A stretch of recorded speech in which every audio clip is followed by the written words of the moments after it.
Hi, everyone. My name is Luis Rodriguez. I'm Business Development Manager for Association Services of Florida, and I am delighted to bring you for our session today of Getting It Right with Luis, a subject matter expert, Tara Stone. Good morning.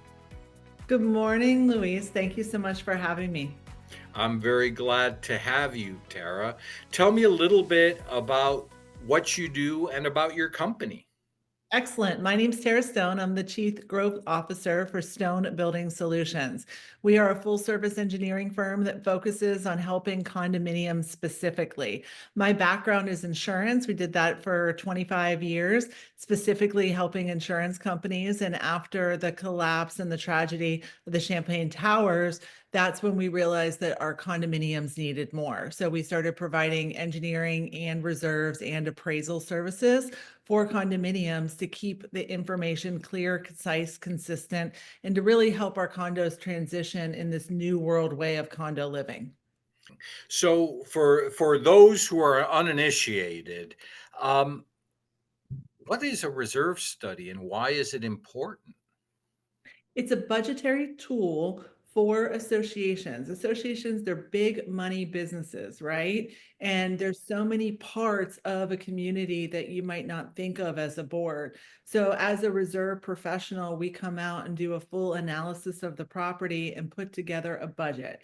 Now, it's a 30-year look into the future in which one thing is not going to happen at the probably the exact price at the exact time, but it's a planning tool so that you don't get stuck in a lurch with assessments so that you have a clear perspective of what's ahead. It's become the new credit score for associations. Imagine this. Okay, two buildings built directly across the street from her, same developer, same time. One building saves, keeps reserve studies. They're managed by Associa. They're great, right? They have $20 million in the bank. They've done all their concrete restoration. This building over here has been self-managed. They have $10 million worth of concrete restoration to do and $19,000 in the bank. Prior to kind of this new spotlight put on reserve studies, a buyer coming into the Florida market would have no idea. They would just say, oh, how close is it to the pool? How close is it to the beach? What does the kitchen look like? Now, insurance companies and bank underwriters are really looking at that reserve tool to see what is the credit score and the health of the community. So while it helps the budgetary tool and keeps people on track, do they know how much they're going to spend, it also lets buyers and insurance companies and banking institutions understand the health and viability of your community. So, what are key components of a reserve study? So components of the reserve studies have always been wearable surfaces, things that you can touch and wear down. With the structural integrity reserve study and the changing of the laws that have occurred here in Florida and other states in New Jersey and Georgia are following suit, is lawmakers are saying, wait, that's not enough. We need to actually go underneath the touchable surfaces and include things like plumbing and electrical boxes and actually the concrete and the load-bearing walls that may or may not have been considered before. So it's all of the things that eventually wear out. Buildings are aging in Florida, and we've gotten to the point where we've squeezed the orange as much as we can, and we're coming to the end of useful life on things that have not been budgeted for. So that's what's leaving current unit owners in a lurch because they said, wait, I never thought of this. So a true reserve study should take the wearable surfaces plus those structural components that will break down over time and provide a long range study and plan. I'm assuming that there's a financial component to that. Just the financial analysis on how that all these physical elements play into it. Exactly. So as the reserve study, we go out and there's two parts of the study. The first is the visual inspection. That's where all the items are identified and we look at the age and the useful life. It's very important for associations to be involved in this process. And a lot of times we have to pull this information out of the board because they weren't sure, they didn't live there before. But the more information and the more communication that you have with your reserve professional, it's your budget. Imagine someone making your family family's budget knowing nothing about your family, right? So Right. we're looking at these components, we're taking information from the board, we're taking information from permits, we're looking at the wearable surfaces. How do they look? How long do we think, do our engineers, that this item is going to last? Then we're also layering that with insurance components, like, for example, a roof. The manufacturer might say this roof lasts 30 years, but we know that in Florida, they will not insure roofs for 30 years. So yes, you might last to 30 years, but your insurance is going to go up this much more that the cost of replacing the roof doesn't even make sense. Yeah. So we take all those components, then the financial piece is looking at what those items cost to replace today and what they're going to cost in 5 years, in 10 years, and 20 years, and build you a model that makes sense and try to put some of these repairs on schedules so that you're not having everything all at once and it can be balanced out and actually a financial plan for the community. How often should a reserve study be conducted or updated?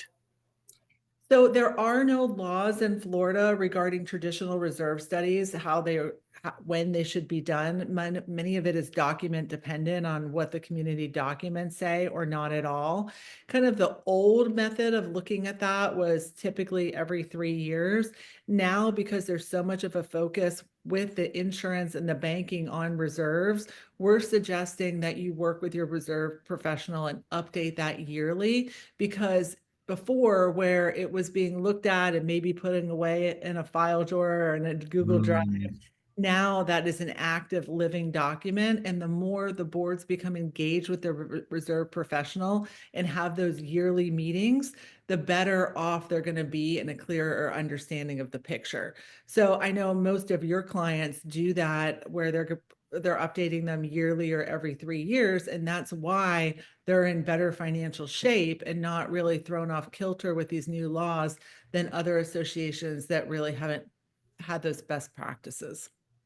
Now, inevitably, a lot of this will result in some need for funding. Can you help us understand funding strategies a little bit? So there's three different funding strategies as outlined by CAI and reserve standards that are known in the industry. And they're baseline funding, threshold funding, or full funding. But I don't want to confuse people with these big words. Baseline means you just don't go below zero, right? But you're kind of at the very, very edge. The baseline is the very, very end. Mhm. Threshold says, okay, we want to be at 30%, 50% funded. Typically, the way that it's looked at, anything under 30% is a little bit iffy. 30 to 70 is fair, good, and anything over 70 is like great, and most people don't actually do, because that's what full funding is. That's 100% funded. That's also, if you're straight line or component method, you're funding each piece. It's a very expensive way to do it, and unfortunately or fortunately, I don't know what the word is for it, depends on the situation. It's cost preventative for most associations to keep that much money in the bank. And at Stone Building Solutions, the way we look at it, we're using kind of a method between baseline and threshold, because while you say, oh, I want to keep it at 30%, that might sound great, but then you have to look, you don't necessarily need $7 million sitting in the bank if you don't have to use it for another 8 years. So you want to make sense for community members that you're not over reserving as much as under reserving. So, we've heard a lot of misconceptions coming up, uh, eh, all kinds of things. One that just keeps on surging is SIRS, Structural Integrity Reserve Studies. Can you help us straighten this out? What is the deal? Yes, I can. We have these conversations every day. So SIRS, or Structural Integrity Reserve Studies, are required for all condominiums 3 stories or more within the state of Florida. So it doesn't matter about age, not like milestones you do at 30 years or 25 years if you're in Miami, but ultimately it is, regardless of age, it's like that college fund. You don't want to wait till your kid goes to college to start saving. You want to start saving when they're younger, when they're born. So when you get there, you have the money in the bank. And this is really the big fix. And when I talk about that new world way of condo living, it's about paying for what we use as we use it. When we're sitting in our offices right now, regardless if we know it or not, we're using the roof, we're using the paint outside. So it's really putting money in along the way. The laws and the misconceptions are the word fully funded. The way that our representatives wrote it in the law, it says fully funded, but they don't mean fully funded with the same definition that reserve standards do. They mean baseline funding. So we're working with lawmakers, and LAC, which is with CAI, is working to kind of go back this session and try to change some of those verbiage. But the lawmakers and the DBPR have made it very clear they do not want 100% funding. It does not have to be component or straight line funding. It can be baseline funding within reason of your reserve professional. Another misconception about CSRS is, well, what happens if I don't like the CSRS that I got? Then I'm stuck with it. And that is not the truth. Just like you can get another opinion with a doctor or a diagnosis, you can do the same thing with the reserve studies.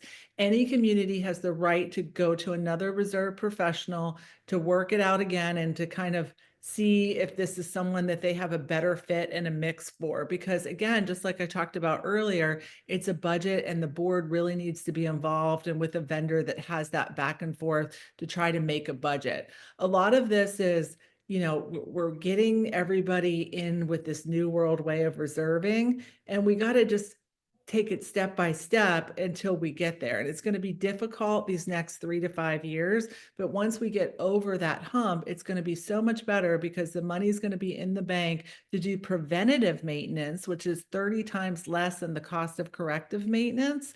And buyers are going to know what they're buying. Like the people that have lived there for 30 years and bought their condo for 50,000 and now it's worth 500,000 and haven't paid increased dues, I have a lot less sympathy for in my heart because there's equity there.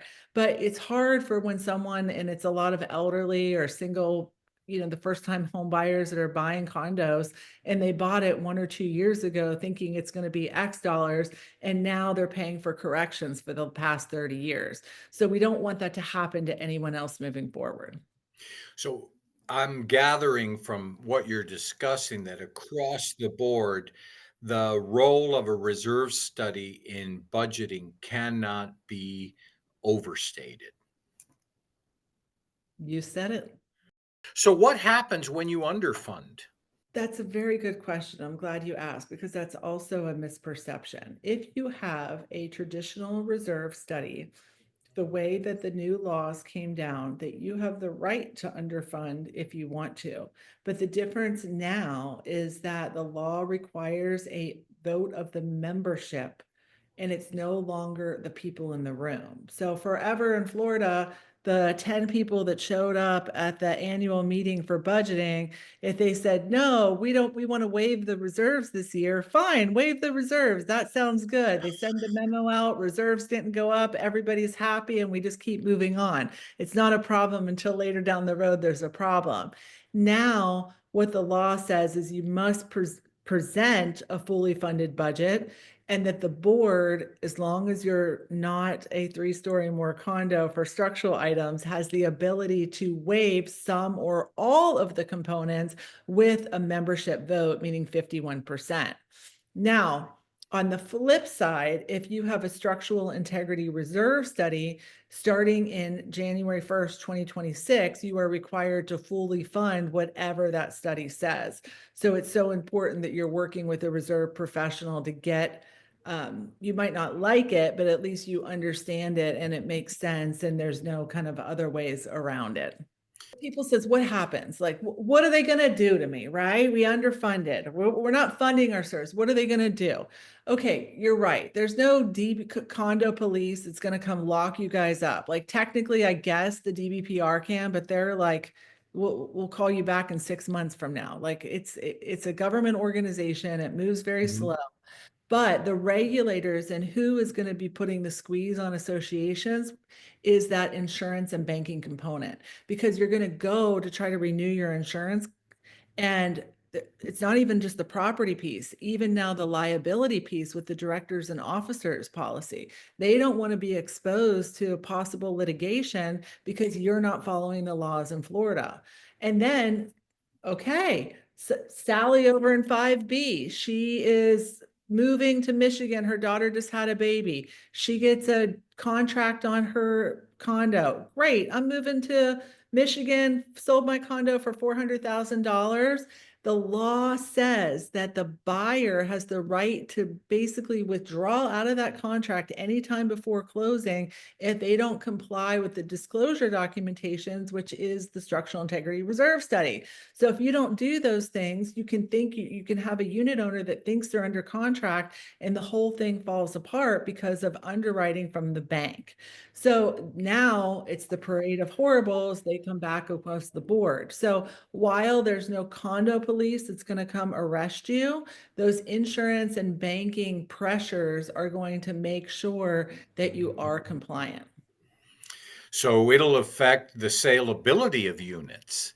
Not to, and from what I'm hearing, not to mention the directors and officers insurance for the community. Yes, and if the saleability is affected, what happens? That affects everyone's value because if loans cannot be taken on association, that means we're limited to cash buyers. If cash buyers know there's a problem, then everyone's value goes down. So you have board members that are saying, well, we don't want to raise the reserve funding because over there, Betty in 2C, she can't afford it and we don't want to put stress.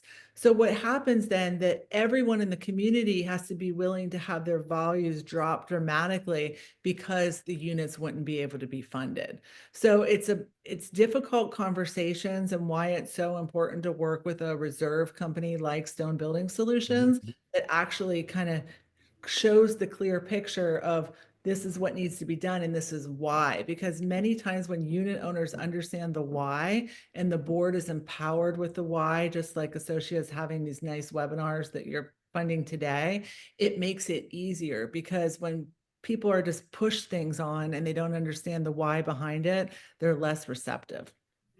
That is a great segue.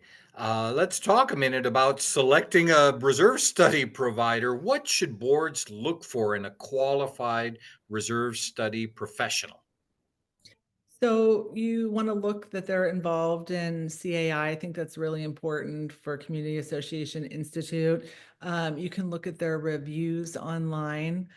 We have over 200 five-star rating of Google reviews. You can look at the Florida Community Association Journal Reader's Choice Award, which we're also the Diamond Award winner for the last 5 years running. Uh, Congratulations. Thank you so much. We just came out for this year. We're excited. But ultimately, leaning on their property manager as well for recommendations, because you can get a price for everything, but it's not always about the lowest price. I've had this conversation. Oh, well, that reserve study was going to be $2,000 less than yours at Stone Building Solutions. Okay, well, their funding plan requires an extra $50 per unit per month over the next 30 years, that's $5 million more.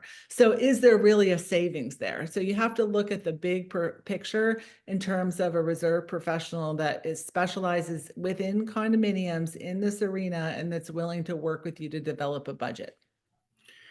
And another great segue, big picture.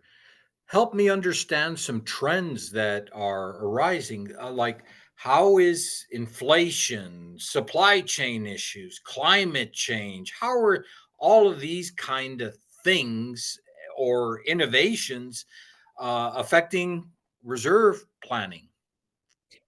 So inflation, the law changed and says that it should or may include inflation, which before it wasn't really clear. So that's a big change. But climate change, we hear all these words being thrown out. We Mhm. hear insurance crisis and all these things. The bottom line is that we live in Florida, right? We live on the beach where our condos are getting older and it is a hard market. It's softening up for insurance. Mhm. That insurance piece is the key driver of useful lifespan, especially as it relates to roofing materials, windows, and paints, that exterior Mhm. envelope for building hardening.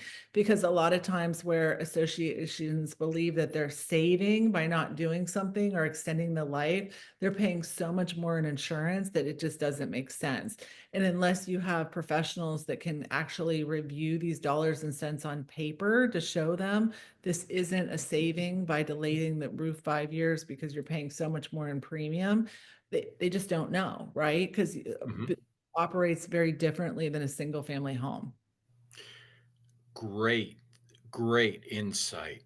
Now, in as we wind up here, what are some best practices or tips that you would give board members that are dealing with reserve studies? The biggest tip that I could give to you is the same for everyone: communication. The more the information you can give to your reserve professional, the better the report is going to be. And the more that you can work with them, the more that you'll understand and it will be. The more you update it, the more accurate it will be. So it takes that involvement on both sides, and a budget is only as good as it is looked at and utilized. And as board members, actually keeping your eyes on those numbers and knowing that it's not going to be the exact dollar at the exact time and things can be changed, going into every year with a fresh perspective. These are words to live by for a board. Tara, this has been highly useful, highly helpful. I encourage boards to view this program and review this program. Stone Building Solutions is a great source for to get these questions answered right.